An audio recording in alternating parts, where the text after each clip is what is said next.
Hello friends, welcome to our channel. उम्मीद है आप लोगों की ट्रेडिंग की जर्नी बहुत ही अच्छी चल रही होगी। आज हम लोग बात करने वाले हैं 3 स्टॉक के बारे में जो कि बहुत ही अच्छे लेवल पर ट्रेड कर रहे हैं। तो वीडियो बहुत ही इंटरेस्टिंग होने वाला है, लास्ट तक देखिएगा और एकदम भी स्किप मत कीजिएगा। और एनालिसिस में अगर कुछ डाउट हो तो हमें कमेंट में ज़रूर पूछिएगा। और इन तीनों स्टॉक के अलावा अगर आपके पास अपने कुछ स्टॉक्स हैं जिनके बारे में आप हमारा व्यू जानना चाहते हैं, उसके बारे में भी आप हमें कमेंट में पूछ सकते हैं। हम कोशिश करेंगे सारे ही कमेंट्स का रिप्लाई करने के लिए। तो चलिए बात करते हैं आज के तीनों स्टॉक के बारे में। हमारा आज का पहला स्टॉक है सिटी यूनियन बैंक। अभी हम लोग चार्ट के डेली टाइम फ्रेम में है। इस लेवल से स्टॉक कंटिन्यूसली डाउनवर्ड जा रहा था और यहाँ पे थोड़े दिन स्टॉक ने ट्रेड किया और फिर बहुत ही अच्छे वॉल्यूम के साथ स्टॉक में बहुत ही शार्प मूव आया है और अभी इसी जोन को सपोर्ट लेकर स्टॉक कंसोलिडेट कर रहा है। और आप नोटिस कर सकते हैं यहाँ पे ये लास्ट ट्रेडिंग सेशन में स्टॉक ने ये कैंडल का हाई को भी ब्रेक कर दिया है। अभी अगर हम लोग RSI को नोटिस करें, आप देख सकते हैं ये जो रैली आया, इस समय RSI भी 60 से ऊपर चला गया और अभी भी 75 के आसपास ट्रेड कर रहा है। तो आप देख सकते हैं स्टॉक में मोमेंटम बहुत अच्छा है, वॉल्यूम बहुत अच्छा है और RSI भी 75 के आसपास चल रहा है।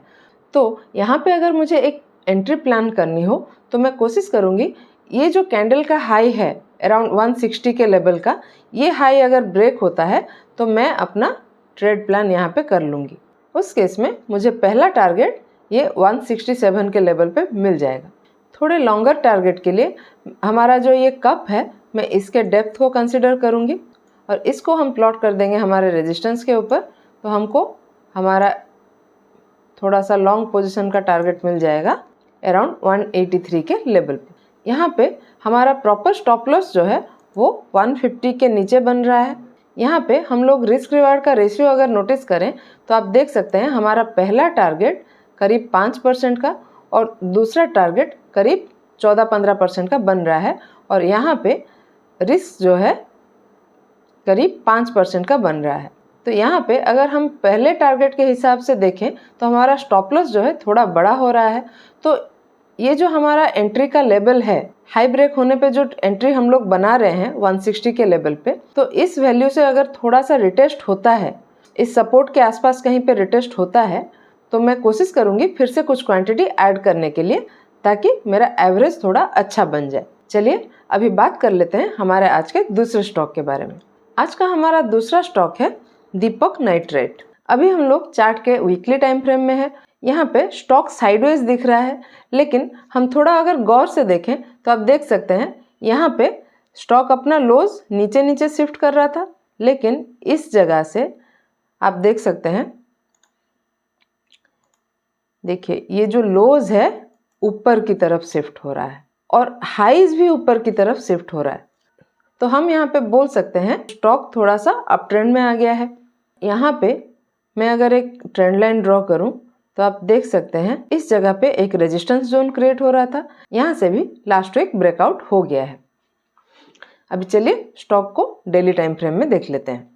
डेली टाइम फ्रेम में आप नोटिस कर सकते हैं स्टॉक ये जो हमने लाइन ड्रॉ किया था इसी को एज रेजिस्टेंस ट्रेड कर रहा था और इस जगह पे आप देखिए लास्ट हमारा जो ट्रेडिंग सेशन है उसमें यहाँ पे बहुत ही अच्छे कैंडल से एक ब्रेकआउट आ गया है।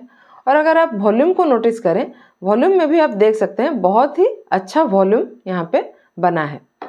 अगर यहाँ पे हम लोग RSI को नोटिस करें तो आप देख सकते हैं RSI भी ये जो जोन था कंसोलिडेशन का, उस समय में RSI भी 60 के नीचे नीचे ही चल रहा था और अभी जो ब्रेकआउट हुआ है उस समय पे RSI 60 के ऊपर चला गया है। चलिए अभी यहाँ पे एंट्री, स्टॉप लॉस और टारगेट का बात कर लेते हैं।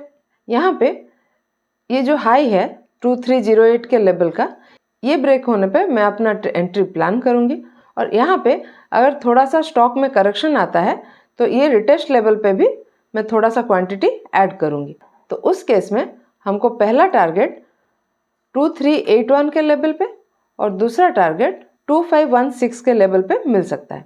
अभी अगर स्टॉप लॉस का बात करें तो हमारा स्टॉप लॉस जो है 2186 के नीचे मैं प्लान करूँगी। अगर हाई ब्रेक पे एंट्री होता है तो हमारा पहला टारगेट 3% का और दूसरा टारगेट 8-9% का बन रहा है हमारा रिस्क जो है करीब 5% का बन रहा है।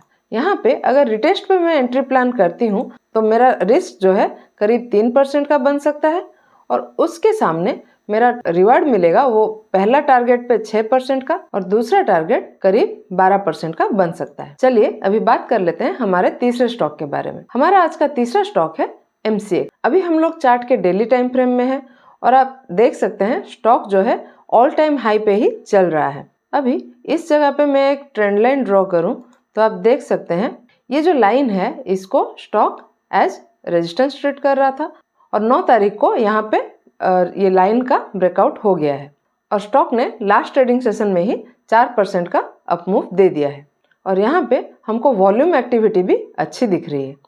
अभी अगर हम लोग RSI को नोटिस करें तो आप देख सकते हैं RSI भी 60 से ऊपर ही चल रहा है यहाँ पे।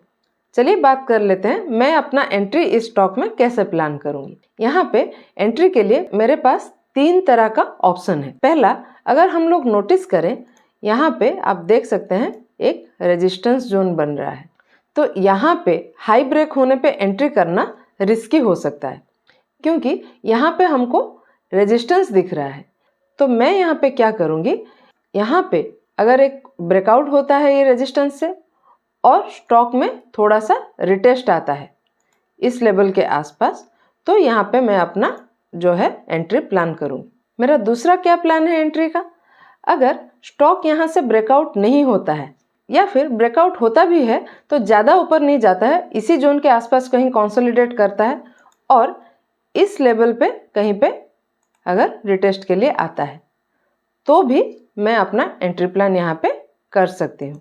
उस केस में मेरा पहला टारगेट इसी कैंडल का हाई बन जाएगा करीब 4000 के लेवल पे और स्टॉप लॉस मैं 3575 के लेवल के नीचे कहीं पे प्लान करूँगी।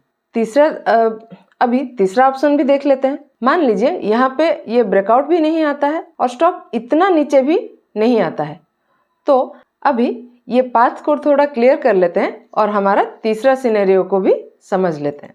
तो मुझे यहाँ पे भी एक रेजिस्टेंस दिख रहा है, तो ये भी लेवल एक हमारे लिए सपोर्ट की तरह बिहेव कर सकता है। तो यहाँ पे अगर स्टॉक में थोड़ा करेक्शन होता है और इस लेवल के आसपास कहीं स्टॉक कंसोलिडेट करता है या फिर यहाँ पे मुझे अगर कुछ बुलिश सिग्नल मिलता है तो उस केस में मैं यहाँ पे भी अपना एंट्री जो है अकॉर्डिंगली प्लान करूँगी। अभी अगर स्टॉक में ये हाई ब्रेक होता है और उसके बाद रिटेस्ट होकर स्टॉक ऊपर जाता है तो बात कर लेते हैं उस केस में हमारा टारगेट क्या होगा। तो उसके टारगेट के लिए हम लोग ये डेप्थ को कंसिडर करेंगे। अभी ये लो पे मैं एक प्राइस रेंज ड्रॉ करूं इस रेजिस्टेंस तक और उसको यहाँ पे प्लॉट करूं तो मुझे करीब 22% का एक बड़ा टारगेट मिल सकता है। लेकिन ध्यान में रखें इसमें थोड़ा सा टाइम लग सकता है क्योंकि ये जो टारगेट है बहुत ही ऊपर का है, तो थोड़ा सा पेशेंटली अपने ट्रेड को प्लान करें इस जगह पे। अभी ध्यान में रखें कि हमारा जो ये डिस्कशन है ये सिर्फ मेरा पॉइंट ऑफ व्यू है। मैं आप लोगों को कोई भी बाइंग या सेलिंग की सजेशन नहीं दे रही हूँ। इसको कोई भी सजेशन या रिकमेंडेशन के हिसाब से ना लें और अपना कोई भी इन्वेस्टमेंट करने से पहले अपने एडवाइजर से बात कर लें या फिर खुद की एनालिसिस कर लें। आपको हमारा आज का वीडियो कैसा लगा हमें कमेंट में लिख के ज़रूर बताइएगा। वीडियो पसंद आया हो तो हमारे वीडियो को लाइक और चैनल को सब्सक्राइब करना मत भूलिएगा। मिलते हैं अगले वीडियो में।